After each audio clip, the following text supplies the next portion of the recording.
Hello अस्सलाम वालेकुम। In this lecture we will discuss about the fruit. ठीक है, अब देखो, ओरी ही हमें क्या देते हैं? फ्रूट्स देते हैं। और इस ओरी के क्या होते हैं? ओरीवाल होता है, ओरीवाल। इस ओरीवाल से हमें क्या बनता है? फ्रूट वाल। क्या बनते हैं? फ्रूट वाल बनते हैं, फ्रूट वाल बनते हैं। ठीक है, फ्रूट वाल को हम पेरी कार्प भी कहते हैं। और ये बेसिकली जो फ्रूट वाल या पेरिकार्प जो होता है, ये तीन इसका तीन पार्ट्स होते हैं। एक को कहते हैं एपी कार्प, दूसरा होते हैं मीजो कार्प, और तीसरा होता है endo carp. Endo carp. AP जो होता है आउटर होता है, ये मिडल होता है, और ये इनर होता है। ठीक है, कुछ फूल, ये जो फ्रूट्स होते हैं, इनमें सब ये पार्ट्स जो होते हैं एडिबल होते हैं, हम खा सकते हैं। लेकिन कुछ फ्रूट ऐसे होते हैं, उनमें या तो हम ये दो खा सकते हैं, ये नहीं खा सकते, या तो हम ऊपर वाले का नहीं खा सकते, अंदर का दो खा सकते हैं। तो ये डिपेंड करता है कि फ्रूट्स कौन सा है। ठीक है, अब इसके बाद देखो, फ्रूट को बेसिकली हम डिफ्रेंशिएट करते हैं sample fruit, aggregated fruits and composite fruits. उसके बेस पे भी डिफ्रेंशिएट कर सकते हैं। और फ्रूट्स को हम फ्लैशी एंड ड्राई के बेस पे भी क्लासिफाई करते हैं। ठीक है, तो देखो, फ्रूट्स जो होता है बेसिकली, एक होता है फ्लैशी, दूसरा होते हैं ड्राई। फ्लैशी एग्जाम्पल जो होते हैं गावा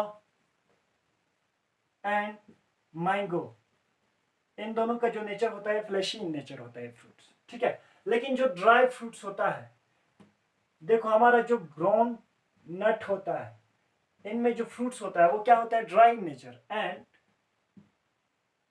another best example is mustard. ठीक है, इन दोनों में क्या होते हैं? ड्राई फ्रूट्स होते हैं। और ही कन्वर्ट होता है फ्रूट्स में, लेकिन वो ड्राई इन नेचर होता है। ठीक है, फ्लैशी नहीं होता है। ठीक है, अब देखो, इसके बाद फ्रूट्स को, जो हमारे पास फ्रूट होता है, ये बनते कहां से? ओरी से। मोस्ट जो फ्रूट बनते हैं वो सिर्फ ओरी ही पार्टिसिपेट करते हैं इसका फॉर्मेशन के लिए। लेकिन कुछ प्लांट्स ऐसे भी हैं जिनमें फ्रूट्स बनने के टाइम पे या फॉर्मेशन ऑफ फ्रूट्स में ओरी के अलावा दूसरे पार्ट्स ऑफ द फ्लोर भी क्या करते हैं? पार्टिसिपेट करते हैं। उसके बेस पे फ्रूट्स को हम क्लासिफाई करते हैं दो कैटेगरीज में। एक होता है false fruit, false false fruit. दूसरा होते हैं ट्रू फ्रूट्स, ट्रू फ्रूट्स। अब देखो, जो फॉल्स फॉल्स जो फ्रूट्स होते हैं वो क्या होते हैं? इसमें ओरी के अलावा दूसरे पार्ट्स, ओरी के अलावा दूसरे पार्ट्स ऑफ द फ्लोर भी क्या करते हैं? पार्टिसिपेट करते हैं। ठीक है, and other parts of the floor, and other parts क्या करते हैं? अदर पार्ट्स भी क्या करते हैं? पार्टिसिपेट करते हैं for the formation of fruits. That fruit is called false fruit. इनमें क्या होता है? ओनली ओरी ही पार्टिसिपेट करते हैं, बाकी कोई दूसरा पार्ट पार्टिसिपेट नहीं करते हैं फॉर्मेशन ऑफ फ्रूट के लिए। तो हम उस फ्रूट्स को क्या कहते हैं? True fruits. जो फ्रूट्स सिर्फ ओरी से बनते हो उसको ट्रू फ्रूट्स कहते हैं। जो फ्रूट्स ओरी के अलावा दूसरे पार्ट्स के भी मदद से जो बनते हैं उसको कहते हैं फॉल्स फ्रूट। फॉल्स फ्रूट का एग्जांपल देखो, हमारा जो एप्पल है, इसमें थैलेमस पार्टिसिपेट करते हैं। ओरी के अलावा थैलेमस भी पार्टिसिपेट करते हैं फ्रूट फॉर्मेशन में। एंड स्ट्रॉबेरी, स्ट्रॉबेरी, बाकी जो ज्यादातर जो फ्रूट्स बनते हैं वो सिर्फ ओरी से ही बनते हैं। ठीक है, यहां तक क्लियर है? अब इसके बाद देखो,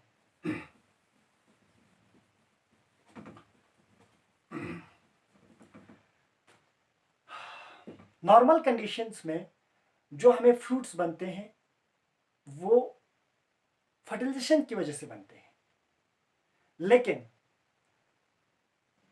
ऐसे भी फ्रूट्स बनते हैं विदाउट फर्टिलाइजेशन। ठीक है, उन फ्रूट्स को हम क्या कहते हैं?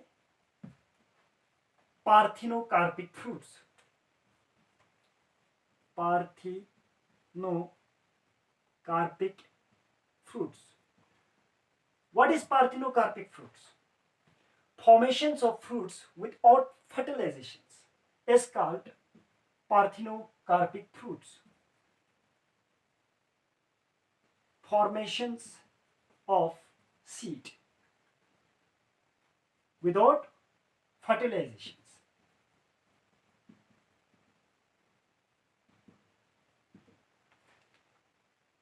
पार्थिनोकार्पिक फ्रूट्स कैसे बनते हैं?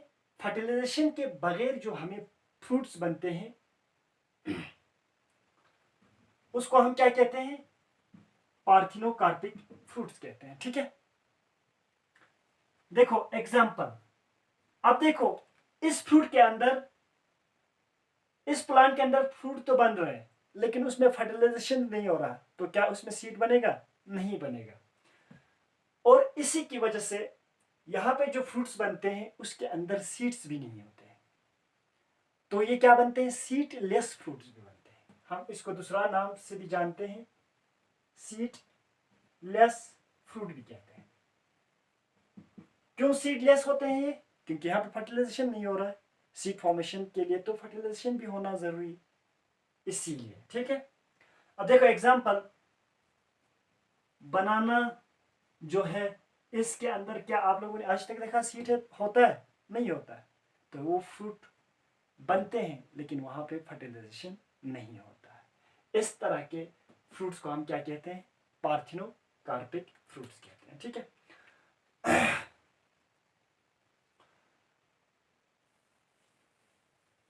अब देखो what is the functions of fruits. Functions क्या है फ्रूट्स का? मोस्ट जो इसका फंक्शंस होता है वो हेल्प करते हैं डिस्पर्सल्स ऑफ सीड्स में। देखो डिस्पर्सल्स ऑफ सीड एक्चुअली होता क्या है? सपोज यहाँ पे एक प्लांट है, यहाँ पे एक प्लांट है, इसके ऊपर सीड बन रहा है, तो ये सीड यहाँ पे ही गिरेगा और यहाँ पे ही इसके नीचे ही क्या होगा? इसके नीचे ही बहुत सारे इसका बेबी प्लांट्स बनेंगे, बहुत सारे बनेंगे, तो इसमें स्पेस कम हो जाएगा, कंपटीशन बढ़ेगा हैबिटेट के लिए, स्पेस के लिए, न्यूट्रन के लिए। इनके बीच में क्या होगा? कंपटीशन होगा, क्रॉडिंग होगा। यहाँ पे क्रॉडिंग, बहुत पॉपुलेशन होगा इस प्लांट का, तो क्या ये सर्वे कर पाएगा? नहीं कर पाएगा। तो देखो दूसरे जगह में इस प्लांट स्पीशीज का डिस्ट्रीब्यूशन नहीं होगा, डिस्पर्स नहीं होगा। तो फ्रूट्स का जो बेसिक जो फंक्शंस होता है डिस्पर्स करने के लिए, एक जगह से दूसरी जगह तक पहुंचने के लिए। देखो कैसे पहुंचता है फ्रूट्स? अगर कोई फ्रूट ईटिंग या ईटर एनिमल होता है, वो फ्रूट को खाते हैं और उसके अंदर जो सीड होता है, उसका जो कोट होता है वो बहुत क्या होता है? हार्ड इन नेचर होता है। मोस्ट सीड कोट जो होता है वो हार्ड इन नेचर होता है। ठीक है, उसकी वजह से क्या होता है? वो सीड, देखो अब ये फ्रूट खा रहा है, यहाँ पे एक एनिमल आया, सपोज ये उसका फ्रूट था, यहाँ पे एक एनिमल आया, ठीक है, ये लक्की एनिमल आया यहाँ पे, देखो इसने इसको खाया, इस सीड को खाया। ये क्या था? सीड। अब देखो ये बाहर का क्या था? इसका फ्रूट था, और अंदर क्या है? इस फ्रूट के अंदर सीड है जिसका कवरिंग बहुत हार्ड इन नेचर है। तो ये क्या करेगा? ये यहाँ पे खाएगा, फिर ये जाएगा बहुत दूर, फिर किसी जगह इसको क्या होगा? जो वेस्ट प्रोडक्ट है, ये जो अनडाइजेस्टेड जो पार्ट्स होते हैं वो बाहर एलिमिनेट हो जाएगा। ठीक है, फिर उसने वेस्ट प्रोडक्ट को यहाँ पे ड्रॉप किया, ड्रॉप करने के बाद यहाँ पे जो सीड था वो भी आएगा बाहर, और देखो अब वो ये प्लांट्स जो है यहाँ पहुंच गया। तो ये हेल्प कर रहा है किसमें? डिस्पर्सल ऑफ सीड में। ठीक है, अब इसके बाद देखो और एक कॉन्सेप्ट होता है, उसको कहते हैं apomixis and polyembryony. Polyembryony Apomixis and polyembryony. What is apomixis? Formation of seed without fertilizations. क्या होता है? Formations of seed without fertilizations. अब देखो, आपको कंफ्यूज नहीं होना है। मैंने आपको दो कंसेप्ट बताया, एक होता है पार्थिनोकार्पिक फ्रूट्स, दूसरा मैंने कहा एपोमैक्सिस। एपोमैक्सिस का मतलब क्या होता है? इसमें सीड्स बनते हैं। देखो, सीड्स बनते हैं इसमें। ये सीड्स कैसे बनते हैं? विदाउट फर्टिलाइजेशंस। सीड फॉर्मेशंस के लिए जरूरी है कि वहां पे फर्टिलाइजेशंस हो, तभी सीड बनते हैं। लेकिन इस कंडीशंस में क्या होते हैं? सीड फॉर्मेशंस होता है, लेकिन यहां पे विदाउट फर्टिलाइजेशंस। इसी तरह, जिस तरह मैंने कहा था पार्थिनोकार्पिक फ्रूट्स कैसे बनते हैं? फ्रूट्स बनते हैं विदाउट फर्टिलाइजेशंस। ठीक है। अब देखो, एपोमैक्सिस क्या है? एसेक्सुअल इन नेचर होता है। बेसिकली जो सेक्सुअल रिप्रोडक्शन होता है उसमें देखो, सपोज ये पोलन ग्रेन है और ये हमारा एग है। इन दोनों के बीच में क्या होगा? फ्यूजन्स होगा, जिसको हम फर्टिलाइजेशन कहते हैं। और यहां पे अल्टीमेटली हमें क्या बनेगा? जाइगोट बनेगा। ये होता है किसका? सेक्सुअल रिप्रोडक्शन का नेचर। यहां पे मिक्सिंग ऑफ गैमेट्स होता है। देखो, एपोमैक्सिस का मेन मकसद minimise the sexual reproductions, to promote the asexual reproductions. इसीलिए एपोमैक्सिस जो होता है ये एसेक्सुअल इन नेचर होता है। यहां पे इस तरह से फ्यूजन्स नहीं होता है। तो देखो, जो ऑफस्प्रिंग बनेगा यहां पे, इसके थ्रू जो सीड्स बनेगा, उस सीड्स के अंदर अगर वो सीड, देखो इस तरह समझते हैं, अगर उस सीड को मैं किसी जगह लगा देता हूं फेवरेबल कंडीशंस में, तो वो जर्मिनेट करेगा। और जो वहां से जो प्लांट्स बनेंगे, उस प्लांट्स और इसका जो पेरेंट्स प्लांट था, इन दोनों में वेरिएशंस होगा? नहीं होगा, सेम होगा। क्यों? क्योंकि एसेक्सुअल इन नेचर है। मैंने आप लोगों को पहले ही कहा था मेरे फर्स्ट लेक्चर में, जो एसेक्सुअली रिप्रोड्यूस करते हैं ऑर्गेनिजम्स, उसमें वेरिएशंस नहीं आते हैं। वो जेनेटिकली एंड मॉर्फोलॉजिकली आइडेंटिकल होते हैं। क्या होते हैं? आइडेंटिकल होते हैं। ये एसेक्सुअल इन नेचर होता है। ये क्यों प्लांट ये क्यों परफॉर्म करते हैं? To minimise the sexual reproductions and promote the asexual reproductions.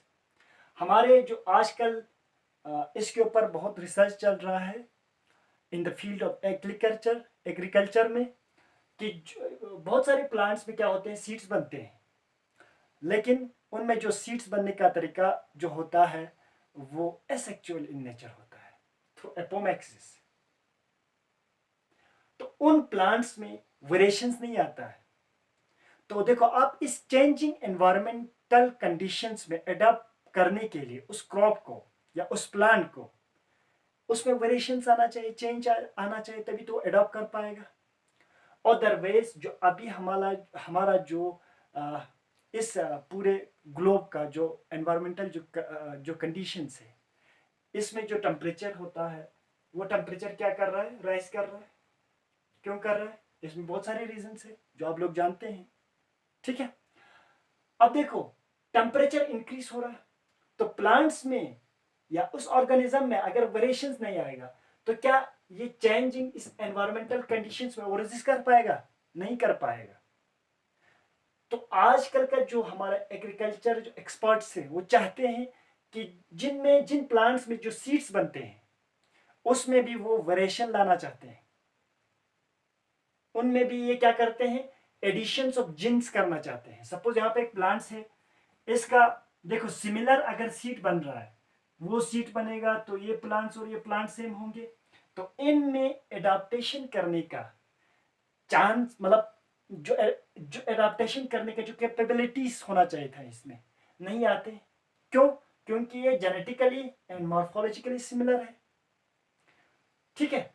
इसीलिए इसके ऊपर बहुत सारे रिसर्च अभी चल रहा है। ठीक है। अब इसकी बात देखो, पोलीएम्ब्रियोनी, इसका मतलब क्या होता है? What is mean by polyembryony? In normal circumstance या in normal conditions an ovule has only one embryo, only one embryo sac. इसमें क्या होता है, पॉली एम्ब्रियोनी में क्या होते हैं, मोर देन वन एम्ब्रियो होते हैं, एक से ज्यादा होते हैं. ठीक है, अब हम इसको इस तरह से समझते हैं. सपोज ये एक हमारा क्या है, ये एक हमारा ओव्यूल है. इसके अंदर जो ओव्यूल्स के अंदर जो हमारा एम्ब्रियो सैक होता है वो बहुत सारे हैं. इसी कंडीशंस को हम क्या कहते हैं, पॉली एम्ब्रियोनी कहते हैं. When an ovule contains more than one embryo sac is called poly embryony.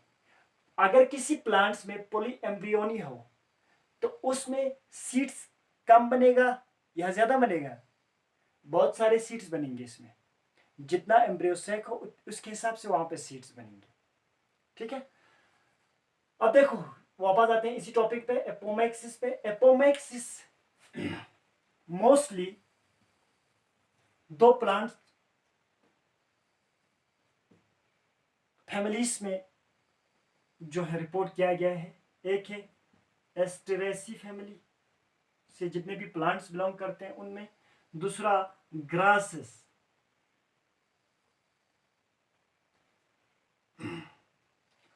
या पोएसी फैमिली. ठीक है, पोएसी फैमिली कहते हैं ग्रासेस फैमिली को.